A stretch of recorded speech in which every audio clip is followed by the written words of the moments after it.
మీ ఇంట్లో భార్యాభర్తల మధ్య ఏదైనా సమస్య వస్తే, నీ భార్య నోరు పారేసుకుంటే, నీ భర్తే నోరు పారేసుకుంటే, ఉద్యోగ స్థలంలో ఎవరైనా వ్యతిరేకంగా నీకు లేచి నోరు పారేసుకుంటే, నువ్వు తొందరపడి మాట్లాడద్దు, మౌనంగా వెళ్ళిపో.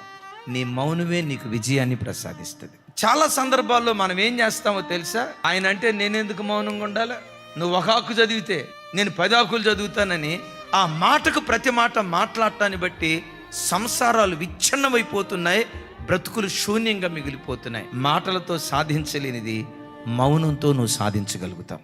ఎందుకో తెలుసా?